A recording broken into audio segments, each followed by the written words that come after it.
नमस्कार, मी तनया मांडवकर सेलिब्रिटी प्रोमोटर्समध्ये तुमच्या सगळ्यांचं स्वागत करते. लग्नानंतर होईलच प्रेम या मालिकेतील एक गोड कलाकार आपल्यासोबत आहेत आणि चला आज त्यांच्यासोबत आपण गप्पा मारूया.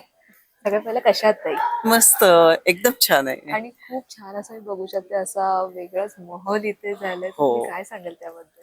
अरे एकदम छान वाटतंय, कारण हा काव्याचा डोहाळजेवणाचा कार्यक्रम चालू आहे. बरं. त्यामुळे सगळेच जण कलाकार एकत्र आहोत आणि तुम्हाला माहितीये आम्ही सिरियल मधले काम करत असल्यामुळे सगळी फॅमिली सारखेच होऊन जातो सगळे कलाकार. त्यामुळे मजा येते, सगळेजण आम्ही एन्जॉय करतोय या तर गोष्टी. काव्याचं डोहाळे जेवण आहे, त्यात आई म्हणून तुम्ही काय वेगळी अशी तयारी केली? एक असते ना, मुलीचं डोहाळे जेवण बोलले की एक वेगळी एक्साइटमेंट असते. वेगळी तयारी काही नाही केलेली आता, कारण रुटीन जे काय म्हणतात रिच्युअल्स जे असतात ते Right. केले जातील त्या ह्याच्यामध्ये. अर्थात मुलीचं बाळंतपण म्हटलं की आई ही वेगळ्या प्रकारे आनंदी एक्साइटेड असते असते, आणि हो. एक्साइटेड असते. ती एक मज्जा अनुभवतीये मी.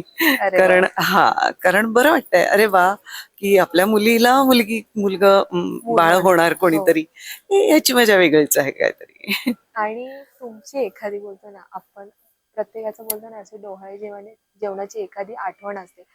ती काहीही असू द्या, माझ्या वेळेस असं झालं होतं, मी हे केलं होतं, असं झालं होतं, तशी एखादी आठवण आहे का तुमची? माझ्या बाबत म्हणजे माझ्या सासूबाई वेगळीकडे राहत होत्या, म्हणजे त्यामुळे त्यांनी हौशीने माझं डोहाळे जेवण केलं होतं आणि मी राहत होते ते माझ्या आजे सासूबाईंकडे राहत होते. ओके. तर सासूबाईंनी डोहाळे जेवण वेगळं केलं आणि आजे सासूबाईंनी माझं झोपाळ्यावरचं केलं अरे होतं. बापरे. आणि मग मी माहेरी गेल्यानंतर आईकडे आणखीन एक माझं तीन असं एकूण असं 3 डोहाळे जेवणं झाली होती ते माझी. कसं वेगवेगळं झालं होतं, म्हणजे काय काय वेगवेगळे केलं अ, तुम्ही सांगा? अ, सासूबाईंकडे केलं होतं त्यावेळेला नुसतं साधंच, म्हणजे त्यांनी सजावट घरामध्ये करून त्याप्रमाणे केलं होतं.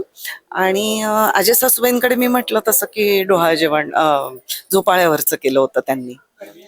पण आईकडे पण तिने घरातल्या घरातच केलं होतं. पण सगळी माणसं जमलेली आणि सगळं, ती एक मजा वेगळीच असते. म्हणजे आईकडे गेल्यानंतर जरा जास्त कम्फर्ट झोन मध्ये असतो आपण, ती कारण मजाच वेगळी आहे. माहेरची माणसं असतात माहेरची सगळी. माणसं, जवळची हा माणसं जास्त. हा आणि ते जेव्हा जेंडर रिव्हील असतं, पेढा की बर्फी, तेव्हा असं काही तिन्ही ठिकाणी वेगवेगळं आलं होतं की हो, सेमच? तिन्ही ठिकाणी वेगवेगळं आलं होतं. कसं आलेलं? तर ते तर मला सांगा. आता नाही आठवत आता मला काय काय आलं ओके. होतं ते, पण वेगवेगळंच आलं होतं म्हणजे दोन्ही तिन्ही ठिकाणी.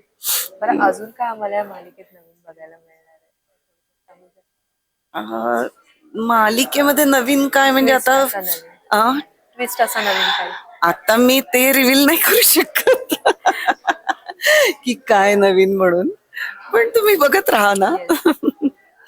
थँक्यू सो मच ताई. येस, छान वाटलं. तर जाता जाता प्रेक्षकांना काय सांगाल? हेच सांगेन की अजूनही भरपूर ट्विस्ट आहे त्याच्यामध्ये. खूप इंटरेस्टिंग गोष्टी घडणार आहेत आता.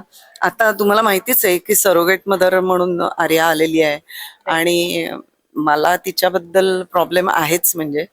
तर त्यामुळे ती पुढे काय करते आणि काय घडतंय ते बघूच या आपण. Thank you so much. छान वाटलं.